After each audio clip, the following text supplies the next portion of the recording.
Olá, sejam todos bem-vindos ao meu canal. Se você ainda não me conhece, eu me chamo Ariadne, sou servidora pública, técnico de enfermagem e fui aprovada em 4 concursos públicos.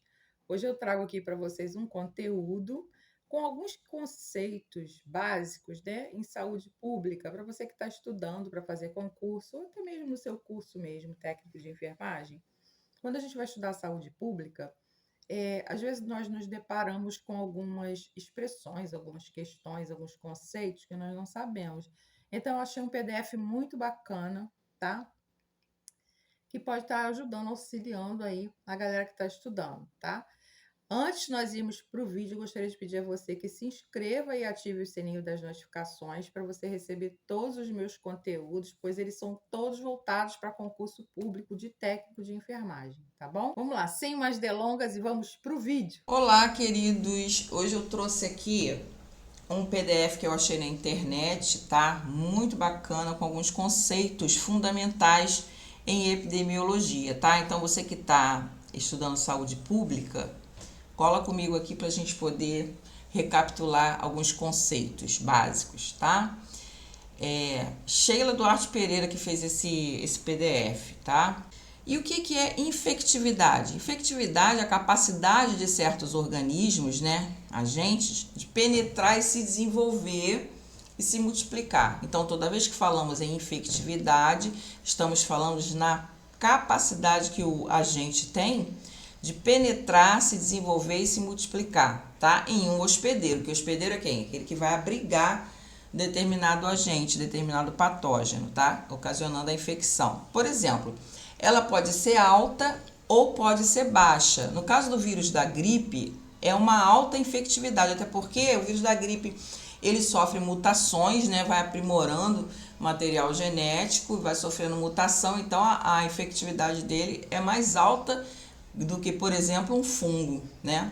Você vê mais casos de gripe do que de uma doença fúngica, uma micose, por exemplo, tá? Agora vamos falar da patogenicidade. O que é a patogenicidade? É a capacidade do agente, uma vez instalado, de produzir sintomas e sinais da doença, tá? Por exemplo, a patogenicidade ela é alta no vírus do sarampo, né? Porque uma vez infectado pelo vírus do sarampo, com certeza a criança vai adoecer, né? A maioria dos infectados, eles produzem sintomas, né? Já no vírus da polio é reduzida, né? Porque poucos ficam doentes, tá?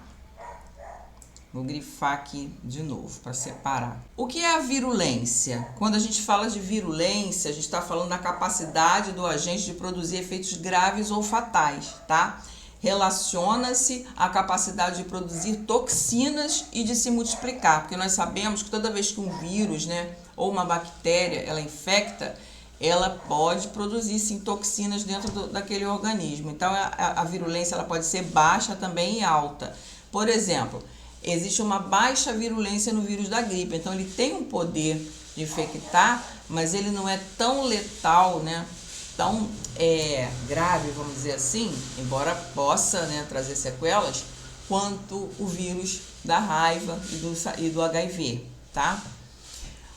Então, virulência é isso, é a capacidade do agente de produzir efeitos graves ou fatais, tá? Imunogenicidade. O que é imunogenicidade? Ontem mesmo peguei uma questão da FADENOR, que vai fazer o concurso da Prefeitura de Montes Claros, que tinha sobre esses conceitos. Eu já tinha achado esse PDF e estava para fazer esse conteúdo, produzir esse conteúdo. Então, quer dizer, são questões que costumam cair, né, nas provas, né, de saúde pública. A imunogenicidade é a capacidade do agente de, após a infecção, induzir a imunidade no hospedeiro. Então, ela é alta nos vírus da rubéola, do sarampo, da cachumba, por exemplo, né? Porque o indivíduo, quando é infectado, ele acaba ficando imune, né? Às vezes por toda a vida, dependendo do vírus, né? Mas ela é baixa no vírus da gripe, porque ele é sazonal, né? Na dengue também, né? Então, a imunidade, ela pode ser relativa, né? E temporária, no caso, ou pode ser permanente, tá? Vamos ver aqui outros conceitos que costumam cair muito. O que é forma manifesta de uma doença? É aquela que apresenta sinais ou sintomas clássicos de determinada doença, né? Qual é a forma manifesta do sarampo, tá? O que é clássico no sarampo? Nós sabemos que as doenças, elas têm os sinais patognomônicos, né? O que é um sinal patognomônico? É um sinal que é característico de determinada doença. Por exemplo, a difteria, ela apresenta uma placa membranosa, né, na garganta, né, se manifesta dessa forma, chamado croup, né, conhecido como croup também. Então isso é característico da difteria, né? Porque nós sabemos que a maioria das doenças, quando elas começam, principalmente doença viral, elas têm sintomas muito parecidos, né? Mas aí depois é que ela vai ter aquela forma característica, aquele sinal patognomônico, que o médico vai falar assim, não, isso daí é sarampo. Ou então, não, isso daí não é difteria. Entendeu? Aquilo que vai dar, assim, o veredito, né? Além dos outros testes, PCR, outras coisas que tem, né?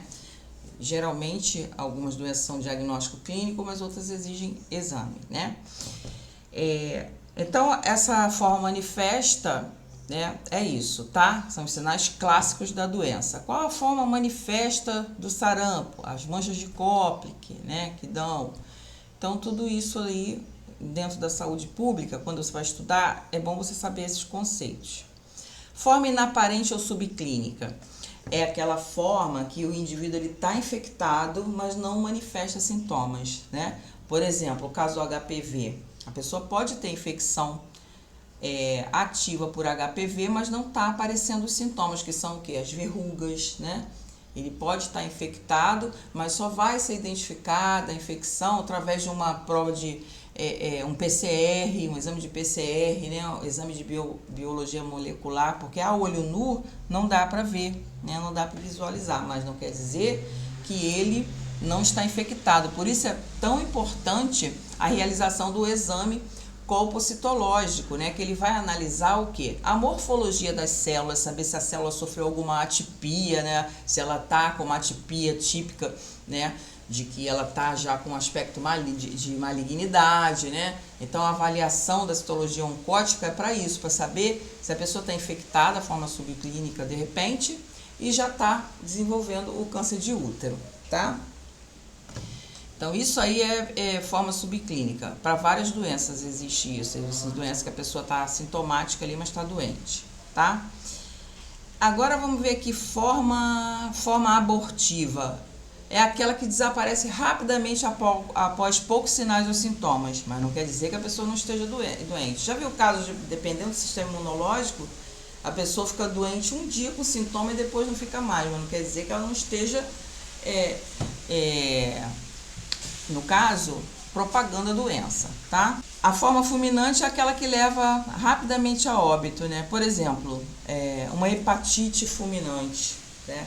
Existem casos de hepatite medicamentosa, né? Que ela é aguda, ela mata muito rápido, né?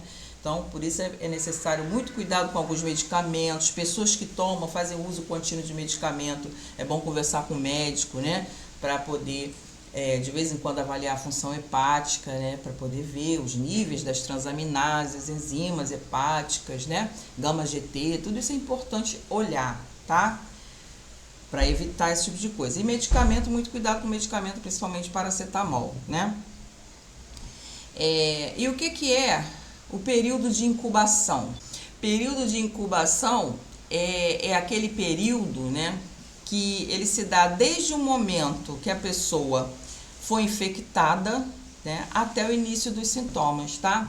Então, é o intervalo de tempo que decorre desde a penetração do agente etiológico no hospedeiro, que é o indivíduo já infectado, até o aparecimento dos sinais e sintomas da doença, variando de acordo com a doença considerada, tá? E o que é o período de transmissibilidade? É aquele em que o indivíduo é capaz de transmitir a doença, quer esteja ou não com sintomas, tá? Aí nós vamos lembrar lá da situação lá da forma subclínica. O indivíduo, ele está doente, ele não tem sintoma, porém ele pode transmitir, né? É o caso de várias doenças e eu dei o exemplo do HPV. Agora, quanto à endemia. O que é endemia, epidemia e pandemia? Endemia é a ocorrência de determinadas doenças que acometem sistematicamente populações em espaços característicos determinados. Por exemplo, tem doenças, né, que elas são endêmicas, ou elas são típicas de determinada região. Por exemplo, Centro-Oeste, né, Amazonas, o Norte também.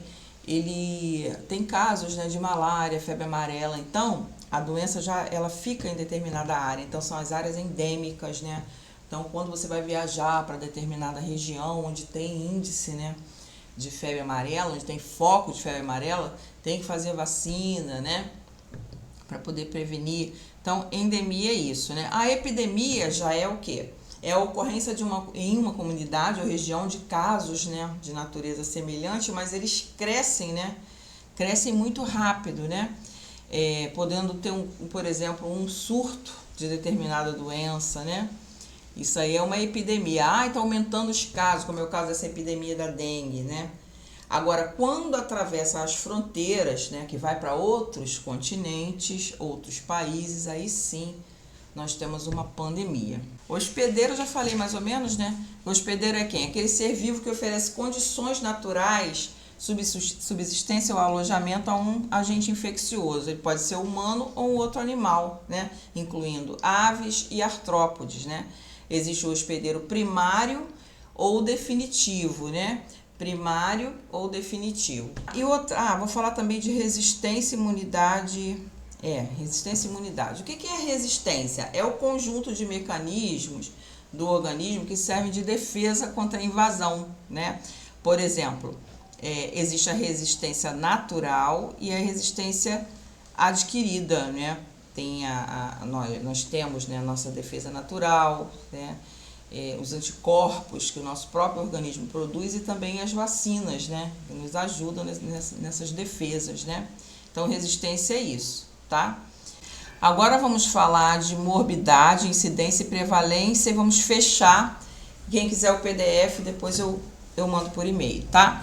O que é a morbidade? Essa variável ela tá relacionada aqui ao conjunto dos indivíduos que adquirem doenças num dado intervalo de tempo em uma determinada população, tá? Então essa morbidade ela vai mostrar o comportamento da doença e dos agravos à saúde da população em relação àquela doença, tá?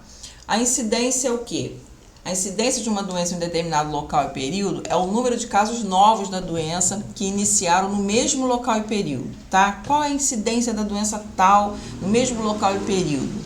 Tudo isso aí são dados, né? Indicadores de saúde. Então, uma alta incidência significa alto risco coletivo de adoecer. Prevalência é o quê? Prevalecer significa ser mais, preponderar, predominar, né? Qual é a prevalência, né, daquela doença ali em determinada área? A prevalência indica a qualidade do que prevalece. Prevalência indica em acontecer e permanecer existindo no momento considerado. Portanto, a prevalência é o número total de casos de uma doença existente num determinado local e período, tá? Deixa eu grifar aqui que eu não grifei, né? Morbidade, são conceitos, ó, para você estudar, né? Em saúde pública costuma cair muito, tá? Vou deixar o link na descrição aí, aliás, vou deixar esse PDF aí para quem quiser, é só me mandar um e-mail, tá? E cliquem nas minhas playlists. Minhas playlists tem questões de provas anteriores de diversas bancas, tá? Voltando com os tópicos de enfermagem. Tem também playlist de tópico de enfermagem, de vacina, de choque, um monte de temas, tá? Que vai com certeza agregar valor aí nos seus estudos, tá? Obrigada a todos, sejam muito bem-vindos, fiquem com Deus e até a próxima.